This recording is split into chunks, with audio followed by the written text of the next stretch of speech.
소크라테스는 여러분 그리스도가 아니고 그리스 철학자 소크라테스는 다 아시죠? 그가 남긴 말 한 구절 정도는 아마 기억하실 거예요. 나무나가 테스 형하고 막 부르기까지 하잖아요. 뭐라고 했습니까? 너 자신을 우리 어르신들도 알잖아요, 그죠? 아마 다 알 거예요. 너 자신을 알라. 근데 여기까지는 기본이고 하나 더 아십니까? 하나 더. 한 개만 더 기억한다면 기본은 다 아니까 우리는 한 개만 더 하면 탁월한 사람 되는 거예요, 그죠? 그 분이 똑같은 철학자가 남긴 한마디 말이 악법도 법이다 하는 말 있잖아요. 들어보셨죠? 간혹 들어봅니다. 악법도 법이다. 이게 그 당시에 이 소크라테스가 이제 재판을 받을 때 사람들이 죽이려고 죄를 이렇게 붙이잖아요. 한 것이 국가가 믿는 신을 인정하지 않는다. 또 하나는 청년들을 타락시킨다. 이런 죄를 붙여서 소크라테스를 이렇게 재판을 하려고 하니까 당연히 뭐라고 하겠습니까? 자기의 무죄를 주장하고 이렇게 자기가 스스로 자기를 변호하고 자기 스스로 변론을 하는 그런 과정을 사람들이 지켜보았죠. 그런데 그 재판 과정을 보면 사람이 누군지 그 마음속의 사상이 어떠한지를 잘 드러나지 않겠습니까? 간혹 국정감사 할 때마다 하나씩 등장하잖아요. 스타. 국정감사 하면 국회의원들 실력이 금방 다 탄로나잖아요. 누가 제대로 된 사람인지 스타들이 등장하는 것처럼 소크라테스 재판 과정을 보니까요. 이건 그냥 단순히 옳고 그름을 판단하는 정도의 재판이 아니라 많은 교훈이 들어있는 그런 자리였어요. 그의 제자가 된 플라톤은 원래는 정치가가 되려고 했다가 이 재판을 보면서요. 자기도 철학자가 되어야 되겠다 하고 인생의 진로를 바꿀 정도였으니까요. 대단한 재판 과정이었죠. 그래서 이 사람은 실제로 소크라테스의 변론이라는 책까지 썼습니다. 그 다른 사람들도 그 사람들은 가까이서 보지만 후세에도 이 재판하는 과정들을 보고 어떤 교훈을 얻을 수 있지 않을까 해서 소크라테스의 변론이라는 책까지 있었죠. 이런 것을 보면 재판은 단순히 뭐 잘했다 잘못했다를 가르는 정도가 아니라 그 과정을 통해서 많은 교훈도 남길 수 있고 이렇게 은혜도 줄 수 있는 아주 뜻깊은 자리가 될 수도 있는 것이 재판 과정이었던 것이죠. 그래서 이 재판을 쭉 받고 자기가 무죄하다 변론을 하고 다 최선을 다했는데 결국은 재판 결론이요 사형 선고였어요. 아무리 해도. 그래서 이 사형 선고로 죽게 되었을 때 제자들이고 사람들이 나서서 이 위대한 사람을 헛죽음을 이렇게 당하게 할 수 없다고 비난 도피시키려고 탈출시키려는 계획까지 다 세웠을 때요. 그때 한마디 하는 거예요. 뭐라고 했을까요? 악법도 법이다 하며 자기가 무죄인 것도 알고 다 이렇게 함에도 불구하고 나는 한 나라의 시민으로서 이 악법도 지킴으로 이렇게 내 인생을 마감한다. 그래서 죽잖아요.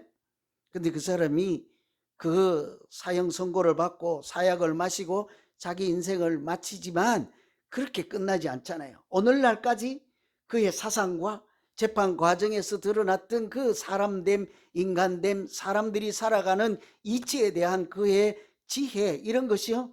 오늘날까지 남아 있어서 우리들에게까지 소크라테스는 죽은 사람이 아니라 아직도 살아서 교훈을 주는 스승 같은 사람이 되었잖아요.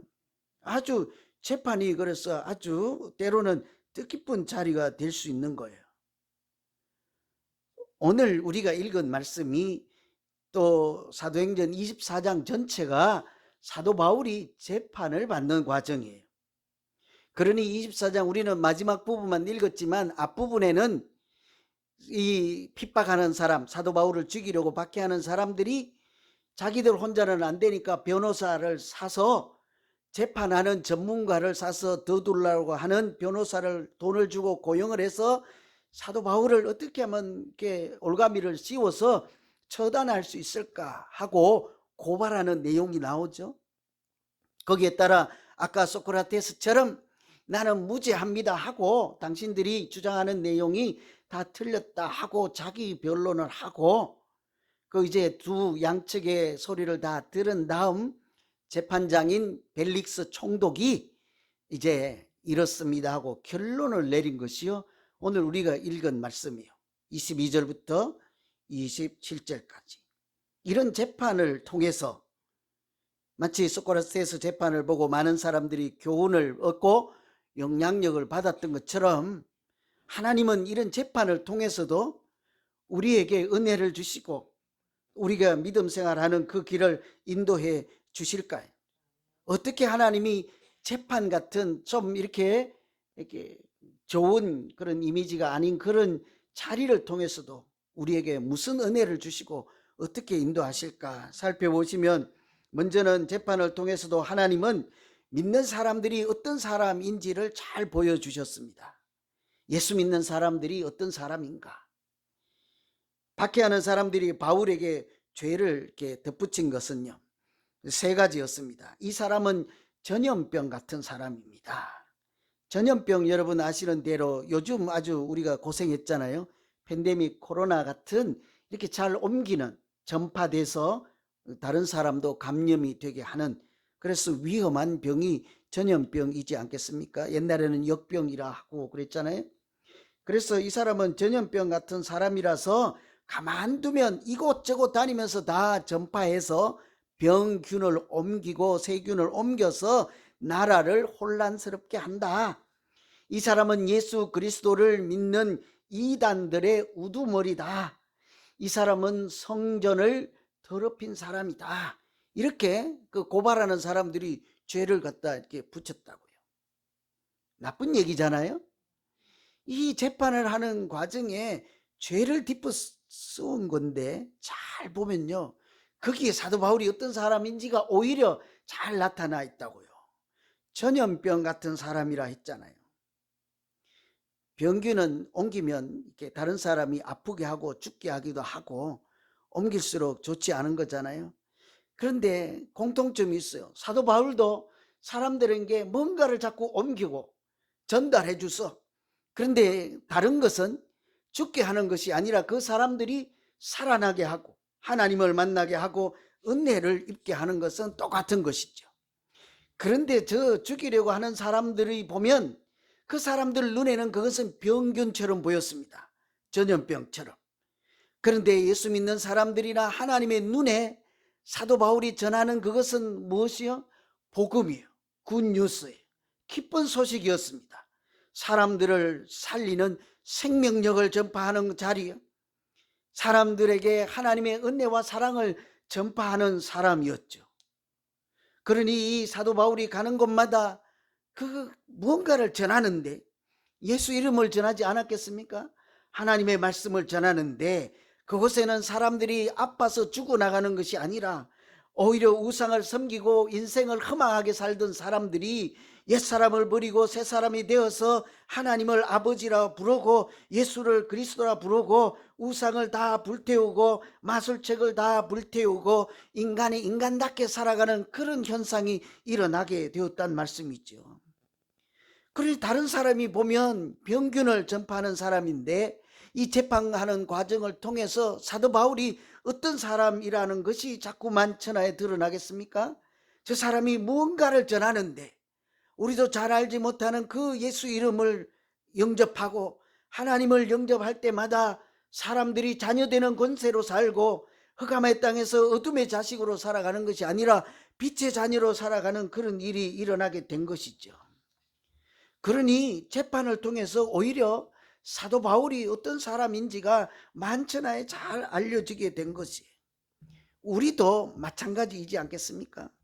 때로는 험한 일을 당하고 재판 같은 일을 당하고 쫓김을 당하고 고난을 당하지만 그런 것을 통해서요, 어쩌면 우리가 어떤 사람인지가 더 극명하게 드러나게 되는 거예요. 고난이나 어렵거나 어려운 시절에 내가 누군지가 잘 드러나지 않습니까?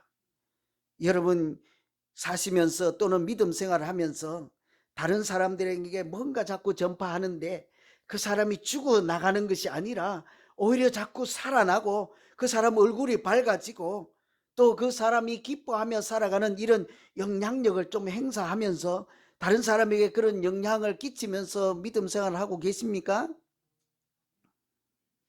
한 명이라도 좀 하시지. 한 명이라도. 응? 믿음의 정체성, 믿는 사람이 누군가 한 게 이렇다는 거예요. 우리가 뭐 크게 요란하지 않아도 또는 안 좋은 즐거운 자리는 아니잖아요. 재판받는 과정이. 하나님은 그런 과정을 통해서도 우리가 누군지를 드러내는데요. 예수님도 마태복음에서 믿는 사람들을 뭐라고 하였습니까? 너희는 세상의 소금과 빛이라 이렇게 했잖아요. 다른 말로 하면 소금과 빛은 세상에 영향을 끼치는 사람이다 이런 얘기예요. 예를 들면 여러분 소금이 이제 배추를 담을 때 그 배추하고 만나서 소금이 있는데 버팅겨 갖고 열흘이 지났는데 안 녹으려고 버팅겨 갖고 이렇게 있어. 땡글땡글 눈을 뜨고 소금이 이렇게 땡글땡글 굴러댕겨. 열흘이 지나면 배추가 김치가 됩니까? 안 돼요. 자기가 살아나려고 땡글땡글 있으니까 그 배추한테 스며들어서 배추에게 어떤 영향력도 끼치지를 못한 것이죠. 맛있는 김치가 안 된 거예요. 우리를 보고 소금이라 한 것은 우리를 예수 믿는 사람을 소금이라고 한 것은 세상 속에 녹아 스며들어서 그들에게 무엇인가 영향력을 끼쳐서 죽는 것이 아니라 살아나서 하나님을 알게 되고 영접하고 말씀을 만나게 되어서 그들도 하나님께 영광을 돌리는 영향력을 끼치는 사람이 바로 예수 믿는 사람이라는 거죠. 빛은 또한 어떻겠습니까? 너희는 세상의 소금과 빛이라 했잖아요. 여러분 대낮에 집에 호롱불도 켜놓고 촛불도 켜놓고 전등도 환하게 켜놓고 그렇게 사십니까? 언제 불 켜요? 청개구리가 아닌 다음에는 우리가 어두워야 불 켤 거 아닙니까? 그죠? 왜 켜죠? 불이 뭐 자기가 아름다운 모습을 이렇게 자랑하려고 불 켜놓습니까? 전등이 아름다워서 그 구경하려고 그런 거 아니에요. 어둠을 물리치기 위해서 빛이 필요했던 거죠. 봉화입니까? 거기 그 탄광이 무너져서 열흘 만에 구출한 사람들이 어떻게 살아났겠어요? 그 지력 같은 땅굴에서 아주 지하 깊숙한 곳에서 살아남을 수 있는 것이 그 한 줄기 빛을 그 사람들이 구할 수 있었기 때문이잖아요. 그러니까 버려진 비닐 갖고 공간을 만들고 불을 피워서 산소 용접기로 젖은 나무를 말려서 불을 비춰서 하다가 등불이 배터리가 다 배럴이라고 해야 되나 미국이니까 그게 다 따라갖고 이게 불이 꺼지니까 두 사람이 그때는 더 좌절하고 절망해서 그 같이 있던 사람들이 둘이 부둥켜 안고 울기 시작하잖아요. 빛이라고 하는 것이 그 절망에 있는 사람들이 견딜 수 있는 용기, 힘을 줬다고요. 우리가 세상에 빛이 존재라고 하는 것은 그냥 사람들이 보기 아름다운 존재라고 뽐내라고 뻑이라고 하는 것이 아니라 흑암의 땅에 있는 그 어둠의 세력들, 어둠의 요소들을 하나님의 빛인 우리에게 주신 그 빛으로 물리치고 세상을 그냥 악한 세상이 아니라 하나님 나라로 변화시켜라 하는 존재가 우리라는 얘기이지 않겠습니까? 그러니까 우리는 사도 바울도 변연병 같은 사람이라 하는 소리를 들은 것처럼 좀 좋지 않은 표현일지라도 믿음 생활하면서 그런 비슷한 소리를 들어봐야 된다고요. 저 사람은 뭔가를 자꾸 전해주는데 저 사람은 입으로 전하든지 마음으로 전하든지 손으로 전하든지 물건으로 전하든지 뭔가를 자꾸 전파하는데 가는 곳마다 사람들이 죽어나가네 이런 소리만 들으면 안 된다고요. 반대로 우리가 가는 곳마다 어두운 그 가정이 웃음을 되찾고 우리가 가서 전하는 그 자리마다 용기를 잃고 허물어져 좌절했던 사람들이 다시 살아나고 이런 예수 이름으로 전해지는 아니요 정확하게 말하면 우리를 통해서 하나님이 전해주시는 그 영향력으로 세상도 변화되고 우리도 아름답고 가치 있는 믿음 생활하는 우리 모두 되기를 간절히 소망합니다. 좀 그래야 우리가 살아있는 믿음 생활을 한다고 하지 않겠어요? 믿음 생활 하다 보면 가정들하고 많은 얘기들을 해요. 저는 이게 뭐 여러 부류의 상황을 만나게 되잖아요. 많은 분들이 자녀들 때문에 고민하는 가정들이 많습니다. 특히 사춘기 시절에 그 학생들 둔, 저도 우리 집에 3번 폭풍이 지나가서 3번 제가 어떻게 살아남았는지 몰라. 애들이 셋이니까 3번.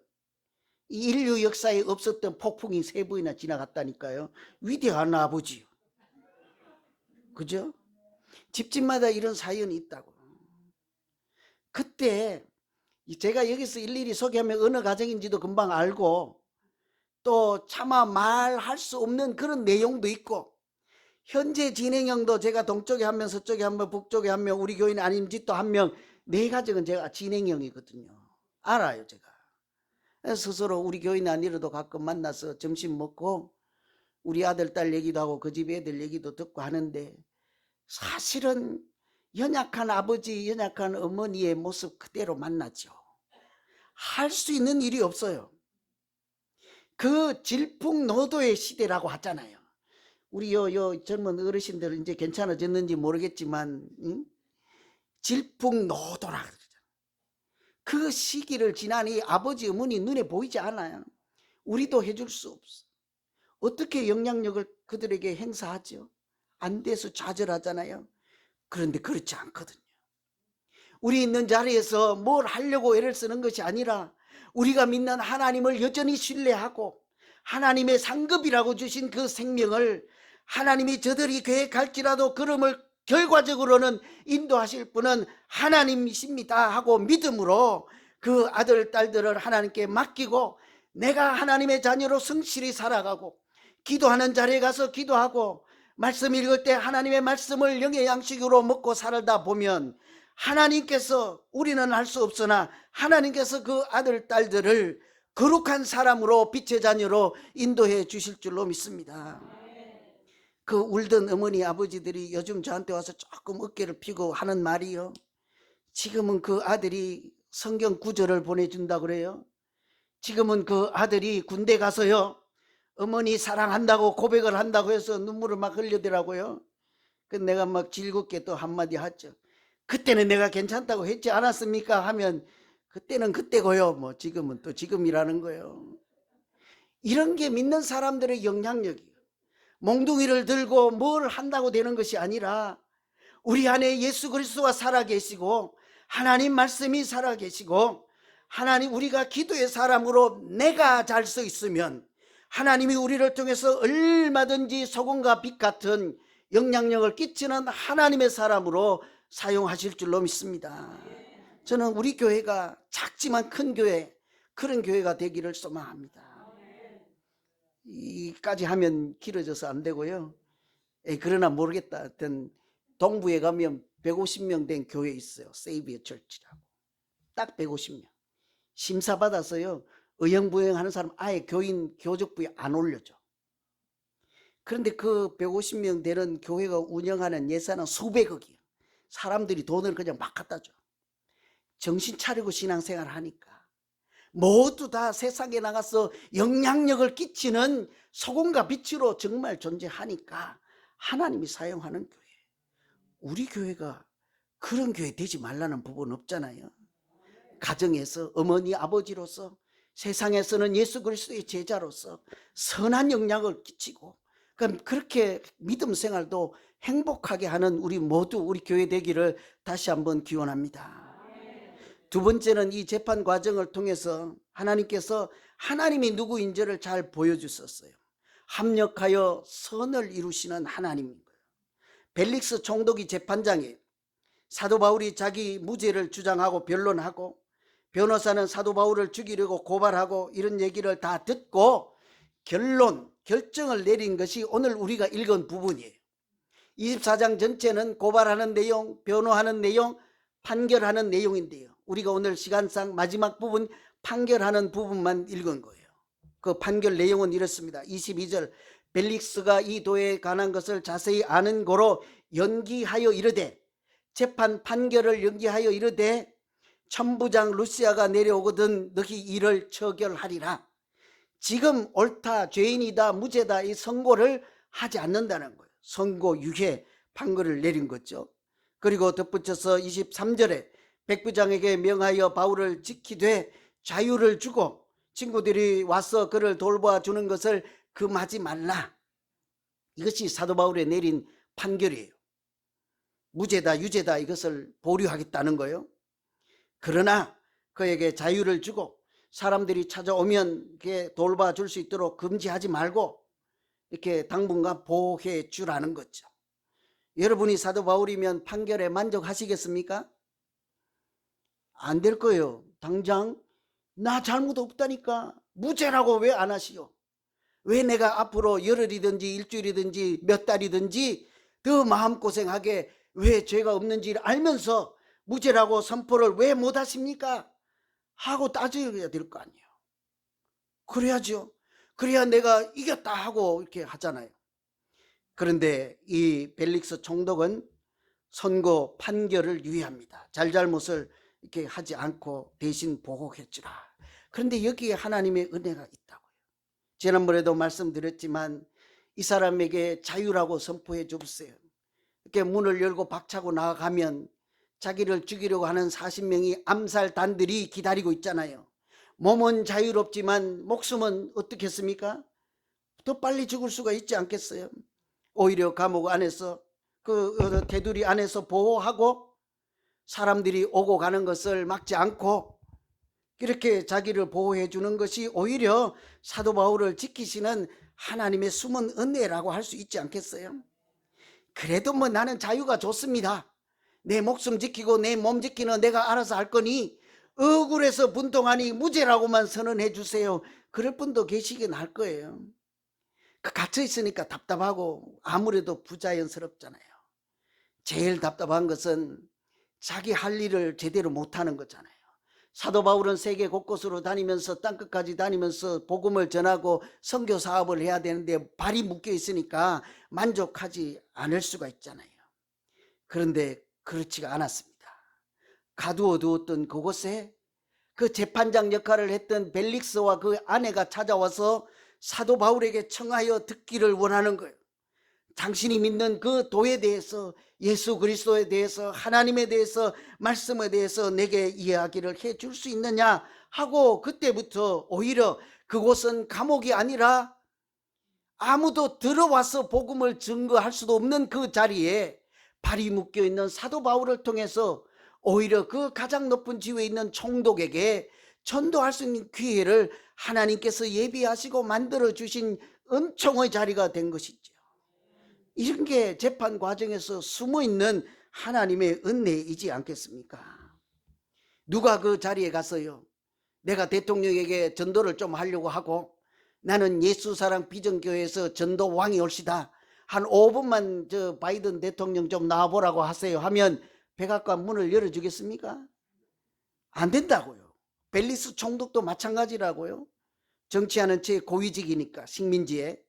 근데 그 사람 내가 가서 만나서 복음을 전하려고 하면 안 되지만 내가 죄수로 끌려와서 거기에 우여곡절 끝에 묶여 있다 보니 하나님께서 오히려 그 사람들이 찾아와서 복음을 듣도록 하는 놀라운 이런 은총이 있었잖아요. 그러니 그곳은 흑암의 땅도 아니었습니다. 갇혀있는 감옥이 아니라 오히려 사도 바울을 통해서 하나님이 살아계심을 온 천하에 선포하는 은혜의 자리, 거룩한 공간이었던 것이죠. 여러분, 재판 과정에서요, 하나님을 가장 증거했던 아주 유명한 사건이 있습니다. 그것이 뭘까요? 바로 예수 그리스도께서 십자가에 달리신 사건이잖아요. 십자가는 재판에서 결론이 나서 사형 선고한 것이 십자가였습니다.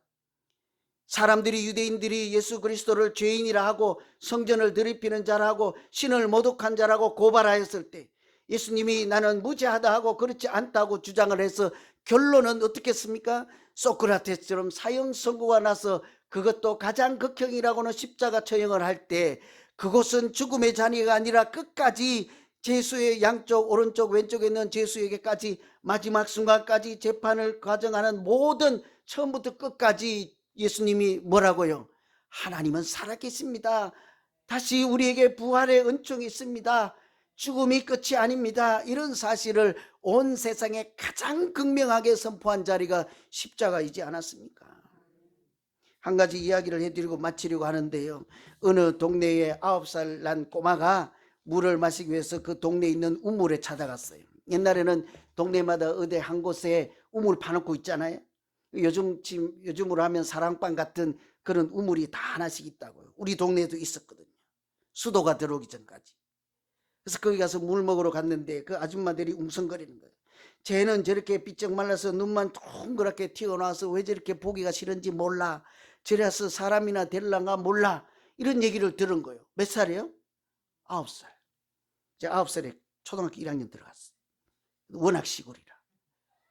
근데 다 알아. 멀쩡해. 9살이면. 저도 그때 청운의 품을 끊고 위대한 사람이 되리라고 9살에 결심했거든. 그 9살이 그 얘기를 들은 거예요. 아줌마들이. 쟤는 눈만 튀어나와가지고 볼품도 없고 삐쩍 말라갖고 사람이 될란가 몰라.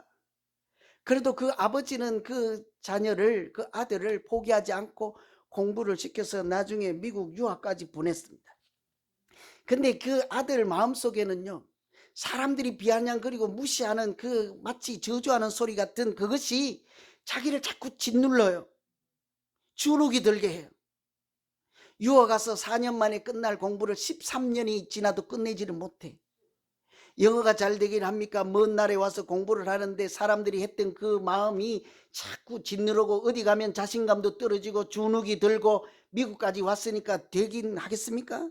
4년 맞이했는데 13년이 지나도 공부를 끝내지 못하고 그렇게 주눅이 들어서 살고 있을 때에 어느 날 기도 자리 간 거예요. 기도하는데 그 자리 가서 어떤 여학생이요, 그냥 우연히 이런 얘기를 한마디 했습니다.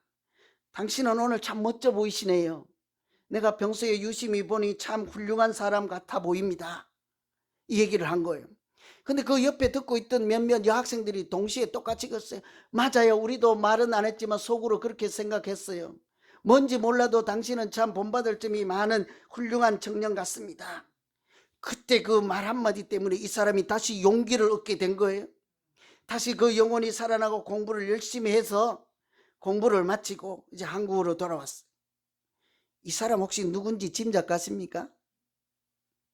그렇게 주눅이 들어서 말들 때문에 아줌마들 우물가에 가서 그런 말 하지 마세요. 요즘으로 치면 부엌이에요. 우리 부엌, 주방 가서 그런 말 하지 마시고 어디 가서 벤치에 가서 그런 얘기 하지 마세요. 반대로 하세요. 반대로 그 여학생처럼. 보니 참 멋있는 사람 같아요. 이 사람이 100세를 살아보니 인생은 이렇습니다. 예수를 믿어보니 믿음이란 이런 것입니다. 연세대학교 철학교수 김영석 교수였다고요. 저는 그분을 소개하려는 것이 아니에요. 그 기도의 자리에서 자기 말 한마디를 거칠게 하지 않고 상대방을 살리는 당신 참 오늘 멋져 보여요. 평소에도 보니 뭔지 모르지만 당신 속에 귀한 것이 있는 것 같습니다 하고 예수 믿는 사람으로서 말을 통해서 자기 그 기도 또 자기 그 마음을 통해서 영혼을 살리는 말을 할 때 하나님의 선한 영향력이 그 사람을 살리고 100세까지 살게 해서 오늘날 믿음 생활은 우리에게도 많은 지혜와 통찰력을 주는 하나님이 사용하는 사람으로 살려냈잖아요. 어떻게 해요? 예수 믿는 한 사람의 선한 영향력을 하나님이 사용하는 것이지 않겠습니까? 우리도 마찬가지라는 거예요. 우리가 특별히 이렇게 결실의 계절을 맞이고 연말을 맞이하는 이때에 하나님이 주신 은혜와 사랑과 은총 이런 것들을 손으로 전하거나 말로 전하거나 마음으로 전하거나 생각으로 전하거나 편지로 전하거나 카톡에 문자로 전하거나 그것이 누군가에게 전해지는 하나님의 선한 영향력이 되어서 재판하는 자리이거나 복음을 전하는 자리거나 부엌에서 봉사하는 자리거나 우리를 통해서 하나님의 영혼을 살리는 사람, 거룩한 사람, 그런 교회가 되기를 간절히 소망합니다. 같이 기도하겠습니다. 하나님 아버지,